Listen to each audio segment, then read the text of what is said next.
నమస్తే రమ్య గారు. నమస్తే జయ. రమ్య గారు మంచి మంచి స్టోరీస్ చెప్తున్నారండి. బా వినేకి ఎంత బాగున్నాయో. ఇంకొక స్టోరీ ఏదైనా చెప్పండి అండి. కొంచెం పెద్ద కథ చెప్దాం. అట్లని జనరల్గా మనం బ్రహ్మ రాసిన రాత, బ్రహ్మ వేసిన ముడి, బ్రహ్మ ముడి ఇలాంటివి వింటాం కదా. పెళ్ళిళ్ళు అలా అవుతాయి. ఏమిటో ఒక సంవత్సరం సంబంధం చూస్తారు, వద్దనుకుంటారు, పిల్లకి నచ్చదు, పిల్లాడికి నచ్చదు. మరుసటి సంవత్సరం, మూడో సంవత్సరం మళ్ళీ అదే సంబంధం వచ్చి ఆ పెళ్ళి అవుతూ ఉంటుంది. అవును, అప్పుడప్పుడు చూస్తాం కనెక్ట్ అవుతారు అలా. జాతకం కుదరలేదు అనుకున్న వాళ్ళు కూడా మళ్ళీ పెళ్లి చేసుకున్న వాళ్ళు కొంతమంది కనపడతారు. రాసి పెట్టి ఉందన్నమాట. అదేదో ఊరు నుంచి, ఏదో ఊరు, మాకు ఇక్కడ సుబ్రహ్మణ్య గారిని పురోహితులు ఫ్రెండ్స్, అక్క వాళ్ళ ఇంటికి వస్తారు బాగా. ఆయన యూపీ వెళ్ళి ఒక యూపీ బ్రాహ్మణ అమ్మాయిని పెళ్లి చేసుకున్నారు. వాళ్ళు హిందీలో మాట్లాడుకుంటుంటారు. మన పద్ధతిలేనమ్మా అన్నీ అంటారు, కానీ అక్కడ ఆవిడ చేసుకున్నారు పనిమాల. ఆయన చాలా హ్యాండ్సమ్, మంచి కుటుంబం, పెద్దది, చక్కగా ఉండేవారు, పెద్దవారు బాగా, నాకంటే పెద్ద ఆయనే. సడన్ గా వెళ్ళి అక్కడికి వెళ్ళి చేసుకున్నారు. వాళ్ళ కుటుంబంలో అందరూ వెళ్ళారు, ఈయన ఒకడికే అక్కడ పెళ్ళైంది. రాసి పెట్టి ఉందన్నమాట. అంతే కదా రమ్య అక్కడి నుంచి రాసి తెచ్చుకున్నాను అంటుంటారు. ఆయన ఎప్పుడైనా మాట్లాడినప్పుడు అది గుర్తొస్తుంటుంది అనమాట. ఎక్కడి నుంచో చేసుకుంటాం పెళ్ళిళ్ళు ఎలాగో అయిపోతాయి. అసలు ఈ సంబంధం వీళ్ళకి ఎలా వచ్చింది, అలాంటివి కూడా అనిపిస్తాయి విచిత్రంగా. బ్రహ్మ రాసిన రాతని, బ్రహ్మ వేసిన మూడని చెప్తాం. ఆ బ్రహ్మ వేసిన మూడి కథ అనమాట ఇది. పూర్వం ఓ రాజుగారు ఉండేవారు. ఆయనకి లేక లేక ఒక అపురూప సౌందర్యవతి అయిన పిల్ల పుట్టింది. మాధవి అని పేరు పెట్టారు. బాగుండేది, అంటే ముట్టుకుంటే వాసిపోతుంది అనిపించేది. దాదులు కూడా అందంగానే ఉండాలి ఆ పిల్లని చూసుకోవటానికి. మామూలు వాళ్ళు అంటుకుంటే పిల్ల పాడైపోతుంది అలా అనిపించేది. భలే అందగత్తె. పిల్ల పెరుగుతూ ఉంటే రాజుగారికి ఏమనిపించేది, చక్కటి పిల్లకి ఎట్లాంటి వరుడు వస్తాడో, గైరా వాడికి ఎలా ఇస్తాం, ఇంత అందమైన పిల్లకి ఇంతకంటే అందమైన వాడు కావాలి, కనీసం ఇంత అందమైనా ఉండాలి, ఎట్లా దొరుకుతాడు అనిపించేది. పిల్ల కొంచెం పెద్దది అవగానే ఒక 12 ఏళ్ళు వచ్చేసరికల్లా పెళ్లి సంబంధాలు చూడడం మొదలు పెడతారు. పాత రోజుల్లో అలాగే చేసేవాళ్ళు. ఆ రాజకుమారులు ఈ రాజకుమారులు ఫోటోలు వస్తే ఈయనకి ఒకళ్ళు నచ్చేవాళ్ళు కాదు. అదేమిటి వీళ్ళు ఎలా ఉన్నారు, వాడికి ఆ ముక్కులా ఉంది, వీళ్ళకి కనుబొమ్మలు బాగోలేదు, వాడు ఏమిటో క్రూరంగా చూస్తున్నాడు, పిల్ల సాత్వికురాలు, పిల్ల అందగతే, అలా అనిపించేది.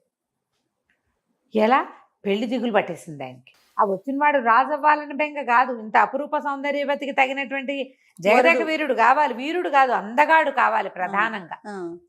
ఇక కుదరటల్లా. అయితే ఏమైంది, మంత్రి గారు అన్నారు, అదేంటి ప్రభు, రాజకుమారులే కావాలని ఎక్కడుంది, మామూలు వాళ్ళలో అందగాళ్ళు ఉండరు, ఎవరో ఒకళ్ళని చేసుకుందాం, మన పిల్లని చేసుకుంటే మా వాడే మన రాజు, ఏం పర్వాలేదన్నాడు. అక్కడి నుంచి ఊళ్ళో అందమైన యువకుల ఫోటోలు తెప్పించడం మొదలెట్టారు. వీడు అందగాడు, వాడందగాడు అంటే ఎవడందగాడు ఈయనకి ఎక్కేది కాదు. ఎటు చూసినా కూతురే అందంగా కనపడేది. దిగులు పడుతూ ఉండేవాడు, చూస్తూ ఉండేవాడు. అయితే ఏమైందట, ఒకనాటి రాత్రి ఆయనకి కల్లో బ్రహ్మదేవుడు కనిపించాడు.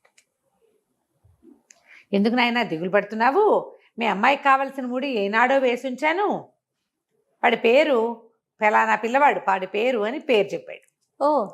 ఈయనకి బ్రహ్మదేవుడు ఏదో ముడేసి ఉంచాడని అర్థమైంది. అక్కడి నుంచి మంత్రితో చెప్పాడు, నాకు ఒక కాలు వచ్చింది, బ్రహ్మదేవుడు కనపడ్డాడు, ఆయన్నే స్వయంగా చెప్పాడు, పిల్లకి ఒక ముడి వేసి ఉంచాను, దీనికి తగిన వరుడు పుట్టాడు అని వాడి పేరేదో చెప్పాడయ్యా, నాకు సరిగ్గా అర్థం కాలేదు, ఈసారి మళ్ళీ బ్రహ్మదేవుడిని ప్రార్థిస్తానని కొంతకాలానికి రోజు అడగ్గా మళ్ళీ ఒకరోజు కలొచ్చింది. నిన్ను దిగులు పడద్దన్నానా, కురవరట్టుతో మీ అమ్మాయి పెళ్ళవుతుంది అన్నాడు బ్రహ్మదేవుడు. పేరేమిటి, కురవరట్. అదేం పేరు, విచిత్రంగా ఉంది. కానీ ఈ విచిత్రమైన పేరుని ఈయన పెట్టుకున్నాడు, గుర్తుపెట్టుకున్నాడు. అక్కడి నుంచి మంత్రికి చెప్పాడు, పేరు చూడు వింతగా ఉంది, రాజుల్లో ఎలా ఉండే, వీరసింహుడు, ఆ సింహుడు, ఈ సింహుడు ఉండాలి, ఏదో ద్వారకానాథుడు, మిథిలానాథుడు అలా నాథులు ఉండాలి, నాథులు కాదు, సింహులు కాదు, ఈ కురవరట్టు పేరేమిటి. అక్కడి నుంచి మంత్రికి ఇంకొక ఐడియా వచ్చింది, మనం ఓ పని చేద్దామండి, మరి మన గూఢచారులు వాళ్ళు వీళ్ళు ఉంటారా, కొంతమంది మనకి వీళ్ళు కూడా ఉంటారంటే ఊళ్ళల్లో తిరిగేవాళ్ళు, సంచారానికి వెళ్ళేవాళ్ళు, అందరినీ పిలిచి విచిత్రమైన పేర్లు ఎవరివైనా కనబడితే రాసుకురండి, ఆ విచిత్రమైన ఫలానా పేరు వాడు ఏ ప్రాంతం వాడో గుర్తుపెట్టుకుని రాసుకురావాలి మీరని చెప్పారు. వీళ్ళ దగ్గర ఉన్న పేరేమిటి, కురవరట్ చెప్పారు. వాడు సంవత్సరాలు తిరిగే తర్వాత ఒకడు వచ్చాడు, ఈ కురవరట్టు పేరు అది రాసుకొచ్చారు వాళ్ళు, లిస్ట్ అంతా రాసుకొస్తే వీళ్ళ దగ్గర పేరు ఉంది కానీ ఈ పేరు వాళ్ళు చెప్పల, వాళ్ళని లిస్ట్ రాసుకురమన్నారు. ఆ వచ్చిన లిస్ట్ అంతా ఏడాది తర్వాత మొత్తం చూస్తే అందులో కురవరట్టు కనపడింది. అమ్మో ఇంకేముంది, మనవాడు దొరికేశాడని, అరే అబ్బాయి ఎవర్రా ఈ లిస్ట్ రాసుకొచ్చిన వాడు అని ఆ లిస్టు చేసినటువంటి సంచార జాతి వాడిని పిలిచారు. వాడు ఫలానా అరణ్యంలో నుండి ఒకవైపు ఒక కోయి జాతి కుర్రవాడు, వాడు చెట్లకి పళ్ళు గిళ్ళు అన్నీ కోసేస్తాడు బ్రహ్మాండంగా. వాడి పేరండి కురవరట్టు అనగానే ఆయన ఎక్కడ ఏమిటి అన్నీ కనుక్కొని రాజుగారి దగ్గరికి పరమానందంగా పరిగెత్తాడు. మన కురవరట్టు దొరికేశాడు, నేను అక్కడికే వెళ్తున్నాను, ఒక అరణ్యంలో బిల్ల జాతి బట్ట, బిల్లుడో కోయడో మనకు పర్వాలా, వాళ్ళు మనలాంటి వాళ్ళే, కుర్రాన్ని తీసుకొచ్చి రాజుని చేసుకుంటాం అని చెప్పి బయలుదేరాడు. తీరా వెళ్ళాక ఆయన చాలా దిగాలుగా వెనకొచ్చాడు. వాడిని వెంట పెట్టుకుని. వాడు సన్నగా నల్లగా అట్టలు కట్టిన జుట్టు, పరమ అకుపక్షిలాగా ఉన్నాడు.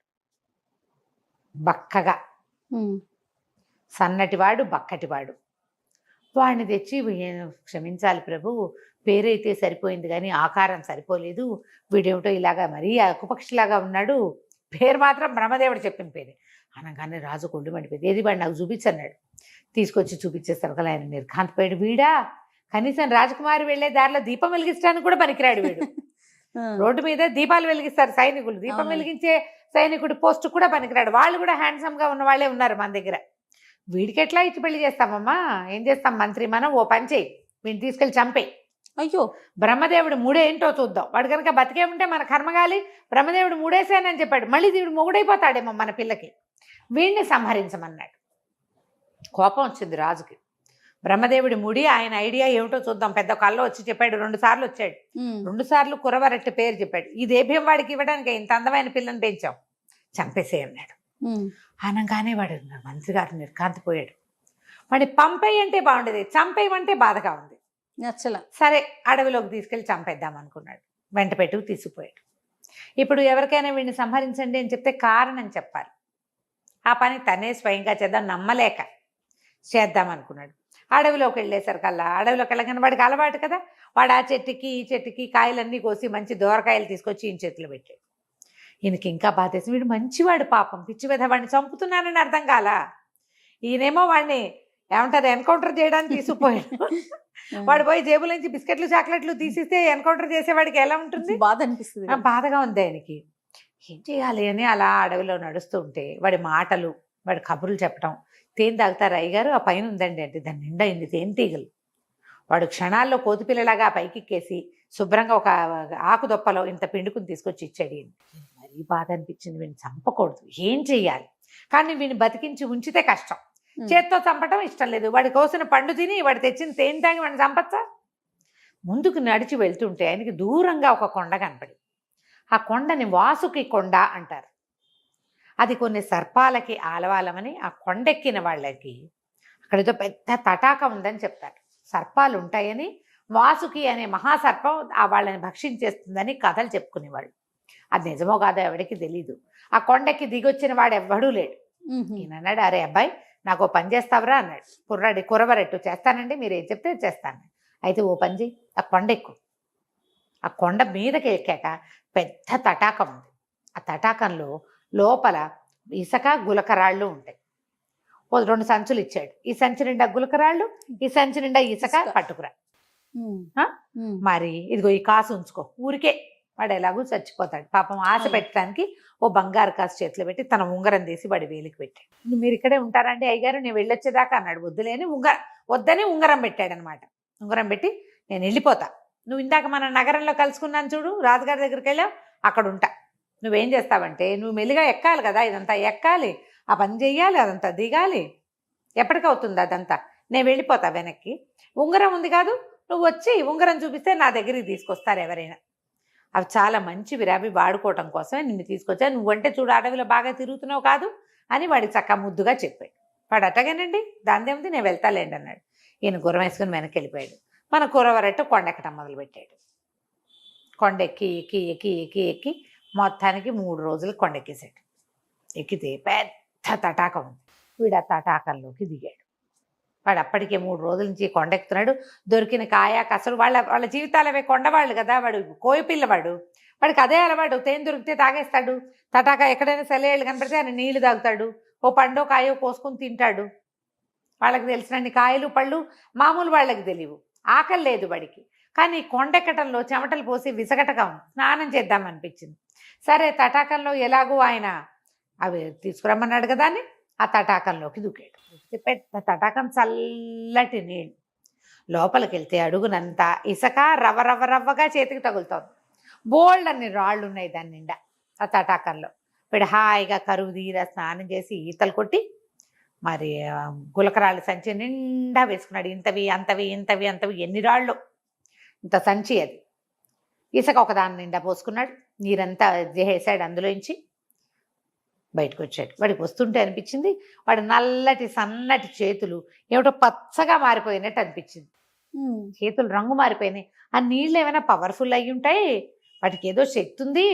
మంత్రి గారు అక్కడ పెద్ద రాజుగారి దగ్గర పెద్ద అధికారి, ఆయన ఇవి అడిగాడంటే వీటికి ఏదో మహత్యం ఉంది, అందుకే అడిగాడు అనుకున్నాడు. దిగొచ్చాడు.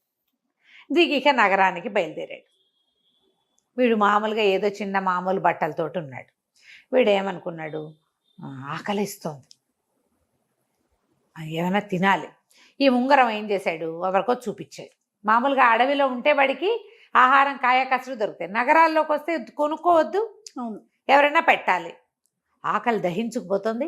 చూపించేసరికి కదా వాళ్ళు ఎవ్వరూ ఆ ఉంగరాన్ని గుర్తుపట్ల.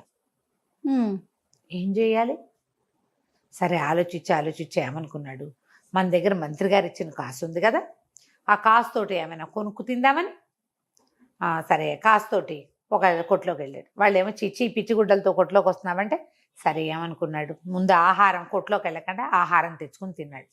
తర్వాత ఏం ఆలోచించాడు, 2 పూట్లకు సరిపడా తినేసాం. ఈ ఉంగరం చూపించాడు. ఉంగరం ఎక్కడా అది నడవల. ఒక కొట్లోకి వెళ్ళి ఏమనుకున్నాడు, ఈ ఉంగరం అమ్మేద్దాం, కాసుకు డబ్బులు వచ్చినాయి, ఉంగరానికి కూడా డబ్బులు వస్తాయని ఉంగరం చూపించేసరికల్లా ఆ ఉంగరంలో ఉన్న రాయి కాస్త ఎక్కడో పడిపోయింది. ఆ ఉంగరం చూసినటువంటి కంసాల ఆయన, ఈ మన బంగారపు కొట్ట ఆయన ఏమన్నాడు, ఇందులో రాళ్ళు ఉండాలి కదా, ఈ రాయి పోయింది, ఒట్టుంగరానికి ఏమొస్తుంది, కొంచెమే, అంత ఎక్కువ బంగారం ఏం లేదు, డబ్బులు ఇస్తా కానీ రాయి ఉంటే చూడు అన్నాడు. అనగానే వీడికి ఏమనిపించింది, ఇందులో రాయి లేకపోతే పీడాపోయి మన దగ్గర సంచి నిండా గులకరాళ్ళు ఉన్నాయి కదా, ఏదో ఒక రాయి తెద్దామని చిట్టి ఒక రాయి తీసి ఆయన చేతిలో పెట్టాడు. తీసుకొచ్చాడు. రూమ్ వెళ్ళి తను ఎక్కడున్నాడో అక్కడి నుంచి దాచిపెట్టాడు. అక్కడి నుంచి పుచ్చుకొచ్చాడు. అవి ఎక్కడ పడితే అక్కడ పెట్టడానికి వీల్లేదు, మంత్రి గారికి అప్పచెప్పాలి కదా, పాపం దాచాడు బయట. ఆ రాయి చూసేసరికి వాడు నిర్కాంతిపోయాడు. అయ్య బాబోయ్ ఎక్కడిది ఇది అన్నాడు. నాదేనండి ఉంగరంలో ఉండేది అంటే ఆయన అటు ఇటు తిప్పి చూసి, నేను దీన్ని కొనలేనేమో, ఓ 300 ఇస్తాను అన్నాడు. అనగానే వీడికి అనిపించింది వీడు కొనలేనేమో అన్న డైలాగు 300 మ్యాచింగ్ అవ్వాల. వీడు మహా తెలివైన వాడు. వాడు కాస్త అనుమానంగా మొహం పెట్టాడు. అంతేనా అన్నాడు. సర్లే పోన్లే 400 ఇస్తాను అన్నాడు. ఓహో ఇంకా వస్తుందన్నమాట, నేను ఇవ్వనండి, ఇంకో చోట చూపిస్తాను అన్నాడు. అనగానే బాబు నీకు దండం పెడతా, ఎవరైనా దీనికి 500 మించి ఇవ్వరు, దీన్ని సాన్ పట్టాలి, దీంట్లోనే ఫిట్ చేయాలంటే దీన్ని సాన్ పట్టుకోవాలి, ఇదేదో క్రూడ్ రాయి, 500 తీసుకొని 500 కాసులు. వీడు ఒక్క కాసుతోటి భోజనము మామూలు బట్టలు కొనుక్కున్నాడు. సరే ఏమనుకున్నాడు, తీసుకున్నాడు, ఇదే బాగుంది మన సంగతి, ఆ మంత్రి గారు దొరకకపోతే పీడా పోయి అని చెప్పేసి ఆ ఉంగరం మాత్రం వేలికి పెట్టేసుకున్నాడు. దాంట్లో రాయి లేదు, రాయి లేని ఉంగరమే ఉంచుకున్నాడు. ఇక అక్కడి నుంచి ఏం చేశాడు, డబ్బులు పూసుకొని వచ్చేసాడు. చక్కగా ఒక ఇల్లు అద్దెకి తీసుకున్నాడు, బట్టలు కొనుక్కున్నాడు, శుభ్రమైనవి చక్కటి బట్టలు. ఈయన చూస్తే అందరూ యువరాజు ఉన్నాడు చూసినట్టు చూస్తున్నారు. తన దగ్గర రత్నాలు సంచి నిండా ఉన్నాయి కదా, అవసరమైనప్పుడు 2 రాళ్ళు 3 రాళ్ళు చొప్పున అమ్మటం మొదలు పెట్టాడు. వీడిని రత్నాల రాజు అనేవాడు. పేరే మారిపోయింది. వీడి దగ్గర ఇంత సంచిడు ఉన్నాయి, వాడు గుప్పెడమ్మ ఉంటాడు అంతే. ఆ గుప్పెడు రత్నాలతోటే వాడికి ఆ పేరు వచ్చేసింది, గుప్పెడు గులకరాళ్లతోటే. ఆ ఇసుక అయితే బంగారు ఇసుక, దాన్ని ఎవరికి ఇవ్వాల, వాడి దగ్గరే ఉంచుకున్నాడు. సరే ఊళ్ళో ఆ నోట ఈ నోట ఈ రత్నాలు, కొత్తవాడెవడో వచ్చాడని ఊళ్ళోకి, వాడి దగ్గర రత్నాలు ఉన్నాయని తెలుసుకున్నారు. మంత్రి గారికి ఎవరో చెప్పారు, రత్నాల రాజు అని ఒక కుర్రాడు ఉన్నాడు, మరి వాడు భలే అందగాడు, తర్వాత వాడి దగ్గర బ్రహ్మాండమైన రత్నాలు ఉన్నాయి, ఎన్ని రాసులు ఉన్నాయో, వాడు ఒక రత్నం అమితే 1000-2000 కాసులు వచ్చేస్తున్నాయి వాడికి. ఆ రత్నాల్లో 1-2 చక్కగా మెరుగుపెట్టించి యువరాణి కూడా పంపారు. రాజు కూడా కొంటాడు వాటిని. అక్కడి నుంచి రాజు అన్నాడు, ఏమిటి మనకి ఊళ్ళో అంతా ఇంత అందగాళ్ళు ఉంటే ఎవరు గురించి ఎవరు చెప్పలేదు, వీడెవడో కొత్తగా వచ్చిన వర్తకుడు భలే అందగాడని చెప్తున్నారు, వర్తకుడు అయితే ఏమిటి, మన పిల్ల నుంచి పెళ్లి చేయొచ్చు, ఆ అబ్బాయిని చూసిరమ్మన్నాడు. ఈ మంత్రి గారి సుబుద్ధి ఓ చిన్న పటాలాన్ని వేసుకుని రత్నాల రాజును చూడపోయాడు. ఈయనేమో కురవరట్టును గుర్తుపట్టలేదు, కురవరట్టు మంత్రి గారిని గుర్తుపట్టలేదు. ఇద్దరు ఒకళ్ళనొకళ్ళు చూసుకున్నారు. చూసి అబ్బో పిల్లాడు భలే అందగాడు, కుర్రాడు, వివాహం అయిందా అన్నీ కనుక్కున్నాడు, కాలేదన్నాడు. అనగానే ఈయన ఏం చేశాడు, పరిగెత్తుకుంటూ రాజు దగ్గరికి వెళ్ళాడు. సుబుద్ధి చాలా బాగున్నాడండి, ఏ ఊరు ఏమిటి ఇంకా వివరాలు కనుక్కోలేదు. వివాహం అయితే కాలేదు. చూడ్డానికి అందంగా ఉన్నాడు, పెద్ద ఇల్లు తీసుకున్నాడు, డబ్బు ఉంది వాడి దగ్గర. లేకపోతే పీడాబైరి మనం చేసుకుంటాం, లేదనుకో నష్టమే ఉంది. రాకుమార్తెను పెళ్లి చేసుకుంటాడు కదా. చాలా బాగున్నాడు, అసలు 2 కళ్ళు చాలా అంత అందంగా ఉన్నాడు అన్నాడు. అనగానే రాజు అన్నాడు, ఓకే పిల్లనిచ్చి పెళ్లి చేసేద్దాం, నువ్వు చూసావు కదా నేను చూసినట్టే. అయ్యో. రాజుగారు మళ్ళీ మంత్రి గారు సాయంకాలం అయ్యేసరికల్లా పెద్ద పటాలన్నీ అంతఃపుర కాంతల్ని కూడా కొంతమందిని వెంట పెట్టుకుని మంది మార్బలంతో పసుపు కుంకాలు పళ్ళు స్వీట్లు నగలు నాణ్యాలు బట్టలు అన్నీ మోయించుకుని తీసుకెళ్ళి నాయన నువ్వు ఎంతో చక్కటి పడివి, నువ్వు చాలా బుద్ధిమంతుడు అని వ్యాపారస్తులంతా చెప్తున్నారు. మా రాజుగారికి మహాద్భుత సౌందర్యవతి అయిన మాధవి అనే కూతురుంది. మా రాజకుమార్తెని నీకు ఇచ్చి పెళ్లి చేయాలని భావిస్తున్నాం. మా రాజుగారు కూడా సుముఖంగా ఉన్నారు. నీ పేరు, మీ ఊరు వివరాలు, జాతక చక్రం అవి చెప్తే అవన్నీ చూసుకుని ముహూర్తం పెట్టిస్తాము అన్నాడు. అనగానే ఈ అబ్బాయి అన్నాడు, అలాగేనండి తప్పకుండా, మేము కోయవాళ్ళం, నా పేరు కురవరట్టు, వీళ్ళు ఈ ఊళ్ళో వాళ్ళు నన్ను రత్నాల రాజు అంటారు, అలా పిలుస్తున్నారు కానీ నా పేరు రాజు కాదండి, నేను కోయి జాతి వాడిని. అనగానే ఆయన నిర్ఘాంతపడి కురవరెట్టా నువ్వు అన్నాడు. నేను కురవరెట్టేనండి అన్నాడు. అదేంటి నేను చూసిన కురవరెట్టు ఇంకోటి కదా అంటే, అవునండి. అప్పుడు ఈయన మా కుర్రాడికి తట్టింది, ఆయనేమోనండి. ఆయన ఉంగరం చూపించాడు, ఈ ఉంగరం మీదేనండి అని. ఇందులో రాయిపోయింది కానీ ఈ ఉంగరం నాదేనన్నాడు ఆయన. మీరు నాకేనండి ఇచ్చారు అని. అనగానే ఆయన ఆశ్చర్యపోయాడు. ఇదేమిట్రా సన్నగా నల్లగా బక్కగా జుట్టు అట్టలు కట్టేసిన జుట్టుతోటి ఉన్న ఒక చిన్న కోయ కుర్రాడికి ఇచ్చాను నేను, వాడు నా అంత కూడా లేడు, బక్కటి వాడు, నువ్వు చూస్తే ఇంత సమున్నతాకారుడివి, ఇంత ఈ రంగేమిటి ఈ రూపేమిటి అంటే, అయ్యా మీరు నన్ను వాసుకి కొండ ఎక్కిచ్చారు, ఆ కొండలో ఉన్న సరస్సులో దిగేసరికల్లా నా ఒళ్ళిట పచ్చగా అయిపోయిందండి. తర్వాత నాకు తెలిసింది నా రూపం మారిందని. ఆ కొండ మీద ఉన్న సరస్సు చాలా అద్భుతమైన సరస్సు, అందులో దిగటం వల్లే నాకు ఈ స్వరూపం వచ్చింది. నేను అమ్ముతున్న రత్నాలన్నీ కూడా మీరు చెప్పడం వల్ల తెచ్చినవేనండి, నిజానికి ఇవి 2 మీవని ఆ సంచులు 2 ఎత్తి ఆయన చేతిలో పెట్టాడు. మీరు ఆ పని చేయడానికి నాకు కాసు ఇచ్చారు, కాసుకి ఈ పని చేశాను నేను, ఇవి మీవే తీసుకోండి అన్నాడు. రామంతా సంతోషించాడంటే ఆ సుబుద్ధి. ఆయన నిన్ను వదిలించుకోవడానికి చేసిన పని ఇట్లా నిన్నే మాకు కూర్చుంది, భగవంతుడు వేసే ముడి ఇట్లా ఉంటుంది కదా, ఇదే కదా బ్రహ్మదేవుడు వేసిన ముడంటే. చివరికి ఇది సానుకూలం అవ్వవలసిందే. ఎక్కడ వాళ్ళో ఎక్కడో సంబంధం కుదుర్చుకుంటారు, వీళ్ళిద్దరు మొగుడు పెళ్ళాలు అవ్వాలి, వీళ్ళ వల్ల ఒక సంతానం వృద్ధి కావాలి, ఒక వంశాభివృద్ధి జరగాలి అని ముందే రాయబడి ఉంటే మాస్టర్ ప్లాన్ లో మనం ఎట్లా తప్పిస్తాం? మనమెవరం దాన్ని తప్పించడానికి? ఆ మాట అనుకుని పరిగెత్తుకుంటూ రాజుగారి దగ్గరికి వెళ్ళి, అయ్యా వీడెవడో కాదండి, బ్రహ్మదేవుడు ఏర్పరిచిన కురవరట్టే మన పెళ్లి కొడుకు అనగానే రాజు ఆశ్చర్యపోయాడు. పెళ్లి కొడుకుని చూసి నిర్ఘాంతపోయాడు ఆయన కూడా. ఆయన చూశాడు కదా. ఇక సంతోషంగా రాజకుమార్తె మాధవిని కురవరెట్టికిచ్చి పెళ్లి చేసేశారు. తను తెచ్చుకున్న వజ్రాలు ఆ ఇసుకతోటి అతను పరమ సంపన్న గృహస్థుగా వాళ్ళ కుటుంబంలో వాళ్ళని కూడా కొంతమందిని ఎవరినో తెచ్చుకున్నాడు. హాయిగా కాలం గడిపారు. కథ కంచుకు మనం ఇంటికి. భలే ఉందండి, చిన్న కథ అయినా బాగుంది. నమస్తే. నమస్తే.